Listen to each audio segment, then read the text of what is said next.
मैंने भाषा बोली, घर पेटी नहीं देखेगा अच्छा अच्छा है। अच्छा ठीक है। बलात्कारी आपकी IT अरे टॉपिक पर ही हूँ, तो बीच में आक्रोश तो दिखलाइए ना, लड़कों के खिलाफ हो गया ना, मीडिया में आक्रोश दिखता है ना भाजपा में आक्रोश दिखता है। अरे भाई थोड़ा तो आक्रोश दिखाइए, लड़कियों के थोड़ा तो आक्रोश दिखाइए, थोड़ी तो आक्रोश का पानी रहने दीजिए।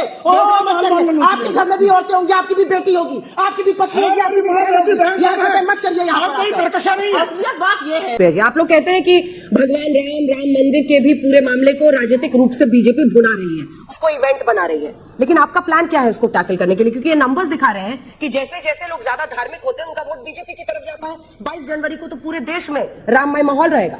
मुझे ऐसा लगता है सबसे पहले चीज को टैकल करना चाहिए, धर्म क्या है और किस आधार पे आप किसी को ज्यादा धार्मिक मान रहे हैं, किसी को कम मान रहे हैं। हो सकता है कोई व्यक्ति कभी मंदिर ना जाता हो लेकिन धर्म भीरू हो सकता है वो भगवान में ज्यादा आस्था रखता हो सकता है वो न्याय को ज्यादा मानता हो सकता है वो सत्य में आस्था रखता हो सकता है वो नारी सम्मान में आस्था रखता हो, जो धर्म के मूल है। तो सबसे पहले एक हिंदू होने के नाते और एक प्रैक्टिसिंग हिंदू होने के नाते मैं जानना चाहती हूँ कि धर्म क्या है और धर्म क्या सिखाता है। क्या धर्म यह सिखाता है कि IIT BHU जैसे कैंपस में भाजपा की IT सेल के गुर्गे जाएं, वहां पर लड़कियों की ईव टीजिंग करें और आरोपी बन जाए, बलात्कार के सामूहिक बलात्कार के 60 दिन तक उनके खिलाफ कोई कार्रवाई ना हो और उन 60 दिनों में वो भाजपा का मध्य प्रदेश में IT सेल चलाए?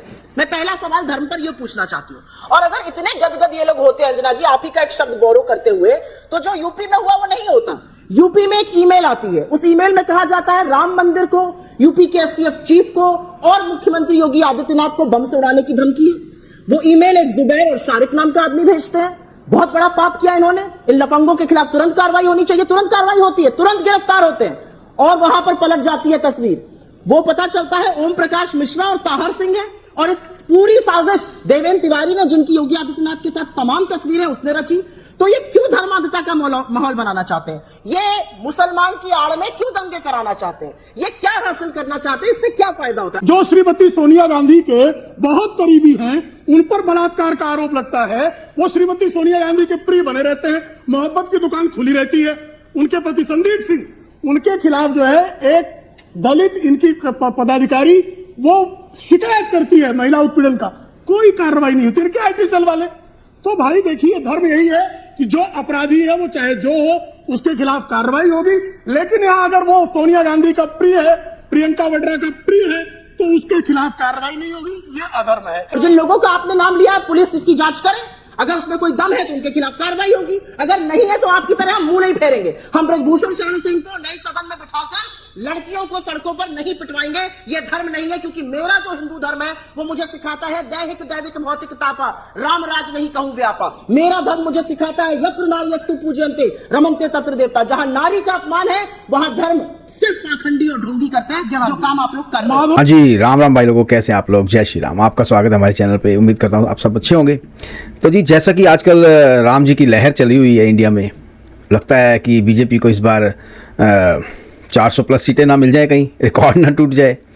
तो उसी को लेके अंजना ओम कश्यप जी के एक प्रोग्राम में बहस चल रही थी, जिसमें हमारी प्यारी दीदी आई हुई थी सुप्रिया श्रीनेत, और प्रेम शुक्ला जी थे जो कि बीजेपी के प्रवक्ता हैं, और उनमें अच्छी खासी बहस हो गई। अब कांग्रेस को भी प्राण प्रतिष्ठा में बुलाया गया है, बड़े नेताओं को।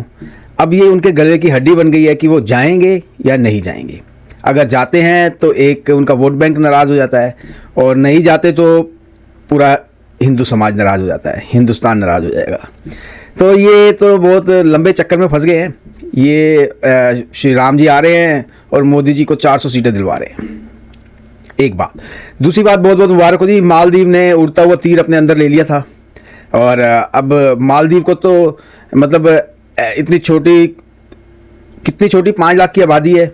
अगर मैं देखूं तो 5 लाख की आबादी तो सर हमारे यहाँ की दिल्ली में 2-3 गलियों में मिला लें तो 5 लाख की आबादी निकल आएगी। 4 गलियों में, 6 गलियों में, छोटी सी जगह पे 1 किलोमीटर के दायरे में निकल आएगी। उन्होंने जी ले लिया उड़ता तीर अपने अंदर, और देश के जनता ने बता दिया है कि भाई ये हिंदुस्तान 1980 वाला हिंदुस्तान नहीं है, ये हिंदुस्तान है 2023 वाला। और उनकी फटके हाथ में आ गई है। अभी एक आधे दिन में माफ़ी भी मांग लेंगे, पर इसके लिए तहे दिल से भारत की जनता को मुबारकबाद। आइए चलिए देखते हैं वीडियो को और फिर बात करते हैं। प्रभु रामचंद्र जी का मंदिर संविधान के अनुकूल बन रहा है कि नहीं बन रहा है? काशी कॉरिडोर संविधान के अनुकूल बना कि नहीं बना? महाकाल कॉरिडोर का जो है संविधान के अनुकूल बना कि नहीं बना, केदारनाथ का पुनर्निर्माण संविधान के अनुकूल हुआ कि नहीं हुआ, ये सबको विपरीत क्यों लग रहा है भाई? हज हाउस बनेगा तो ही संविधान के अनुकूल होगा, रोजा इफ्तार होगा तो ही संविधान के अनुकूल होगा। तो कृपा करके संविधान की सुविधानुकूल व्याख्या करना बंद करें। ठीक है, राम मंदिर बन रहा है, हम सबकी आस्था का प्रतीक है, लेकिन यह भी सच है कि वो वहां पर होने वाले जमीन घोटालों से क्षुब्ध है, जिस पर सरकार ने चिट्ठी बनाई बाबरवादियों को रखी। पीड़ा तो बीच होगी में मत भाई। बोलिए, मैं बीच में अगर नहीं बीच में बोलूंगी। बोलिए, लगातार फिर आपको बोलिए, बोलने नहीं दूंगी, लगातार आप बोलते चिल्लाइए। रहिए। अब आप हमारी बोलिए। गाड़ियां आपके जगह मस्जिद बनाने का संकल्प लेकर खड़े और थे। कसके चीखिए। उनको पीड़ा होगी, उनकी और छाती कसके फटेगी चीखिए, और और ऐसे कसके फटेगी चीखिए। बाबरवादियों की। ठीक है, 2024 के चुनाव के बाद भी फटती रहेगी। ठीक है, अब जवाब। ये भाषा फटती रहेगी। हाँ, आपकी शो पर प्रयोग हो रहा है। भाषा पर ये ये आपके शो में बोला गया है। ठीक है, अब आप लोग वापस आ जाइए टॉपिक पर आइए। भाषा पर भी इनका मेरे कलेजा फटता है, ये कह रहे थे, पर मत बोलिए ऐसी भाषा मत बोलिए कि आप ही को बाद में कौन अच्छा सी मैंने लगेगा। भाषा बोली? घर पे टीवी देखिएगा छाती तो फटने अच्छा वाली लगेगा। भाषा है। अच्छा ठीक है, छाती फटने वाली आप लोग कहाँ गलत मुझे बोलते हैं? बताइए आपके ना। आईटी सेल के लड़के तो सामूहिक बलात्कारी हैं। आपका तो जो है, आप कहाँ गलत सिर्फ बोल आप सकते हैं? किसको याद नहीं थी? प्लीज वो और कोर्ट कसके चीखिए। किसको याद नहीं था? कोर्ट का कसके मामला है चीखिए। और कोर्ट का डिसीजन इस अब पर आ मैं गया। बोल और रहा हूँ, कसके चीखिए। बेवजह मत बोलिए ना और सर। कसके मैं कहाँ कुछ चीखिए। बोल रहा हूँ? बेवजह और मत कसके बोलिए। नाम लेने पे चीखिए। क्या चाहिए? हाँ। और कसके चीखिए पहले। चीखिए। बलात्कारी आपके आईटी सेल में भरे पड़े हैं। जवाब। बलात्कारी आपके आईटी सेल में भरे टॉपिक पड़े पे वापस, हैं। टॉपिक। लोग आपके मुसलमान बनकर मेल कर रहे हैं, बलात्कारों धर्माधिकार से फैला रहे मोहब्बत की ये हैं। बलात्कारियों असली की बात ये दुकान खोल ली है।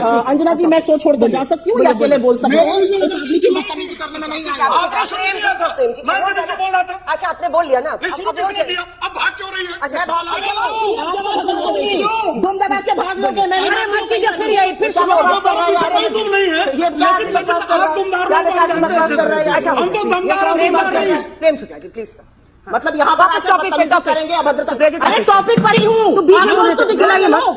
लड़कों के खिलाफ होगा ना, मीडिया में आक्रोश दिखता है ना भाजपा में आक्रोश दिखता है। अरे भाई थोड़ा तो आक्रोश दिखाइए। लड़कियों का सिस्टम दिखाइए, थोड़ा तो आक्रोश दिखाइए, थोड़ी तो आंख में शक का पानी रहने दीजिए। आपके घर में भी औरतें होंगी, आपकी भी बेटी होगी, आपकी भी पत्नी होगी, आपकी भी बहन होगी। यार मत करिए यहाँ कोई कर्कशा नहीं है। असलियत बात यह है अंजना जी, जो 14.25 भारतीयों ने पिछले 9 साल में इस देश की नागरिकता छोड़ दी, 13,75,000 लोगों ने छोड़ी, वो उनमें बहुत सारे हिंदू थे। आज असलियत यह है कि जब बेरोजगारी 8.8% पे और बेरोजगार सड़क पे आता है, उसको लाठी और डंडों से पीटा जाता है, उसमें से अधिकांश हिंदू हैं। आज असलियत यह है कि 1,000 रुपए का सिलेंडर जब बिक रहा है, उसमें से अधिकांश हिंदू औरतें खरीद रही है। यही कारण है कि धर्म को मानने वाले भी इनके बारे में नहीं बरगला रहे हैं।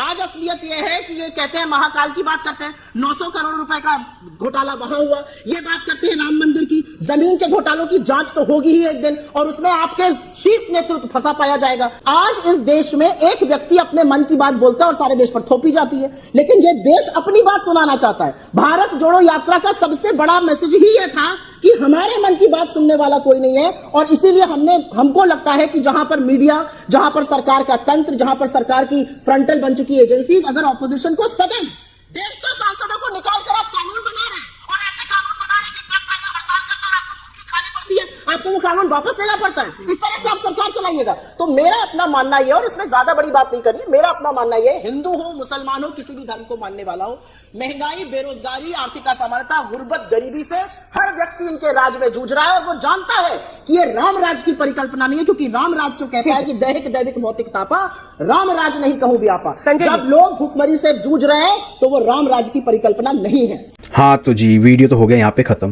तो अब तो हम कांग्रेस को एक ही राय दे सकते हैं कि अब पछताए क्या होत जब चिड़िया चुग गई खेत। जब बकवासबाजी कर रहे थे तब नहीं समझ आ रही थी कि हिंदू नाराज़ हो जाएगा। 80% वोट है हिंदू का, 85% वोट है, तुम 15% पे खेलोगे तो ऐसा ही होगा भाई। तो जी, ये जो राम जी आ रहे हैं अयोध्या में 500 साल के बाद, 550 साल के बाद, इस पे तो एक बहुत बड़ी दिवाली मनानी ही चाहिए। 22 तारीख को मैं भी अपने परिवार को बोलूँगा कि घर में दिए जलाएं, पटाखे भी जलाएं जी। कोई साले इतना पोल्यूशन पहले ही है, एवं या पार्क है कि पोल्यूशन इतना पहले ही है, थोड़ा और हो जाएगा, क्या हो जाएगा फिर। पटाखे भी जलाएं। 500-550 साल की लड़ाई का अंत हुआ है, श्री राम जी अपने घर में आए हैं वापस, तो उसकी खुशी तो मनानी बहुत ज़रूरी है। और किसी की परवाह ना करें, सुप्रीम कोर्ट, हाई कोर्ट, हम सबकी रिस्पेक्ट करते हैं, लेकिन उनको भी हमारे जो फीलिंग्स है उसकी रिस्पेक्ट करनी चाहिए। 500-550 साल की लड़ाई है, एटलीस्ट दिए तो जलाएं, छोटे पटाखे जला लें बाहर, दिवाली मनाएं पूरी 22 तारीख को। तो जी, उम्मीद करता हूँ वीडियो आपको पसंद आया होगा। मैं आपको मिलूँगा अगले वीडियो में। प्लीज़ चैनल को सब्सक्राइब करें, वीडियो को लाइक करें, शेयर करें। और तब तक के लिए जय श्री राम, हर हर महादेव, जय हिंद।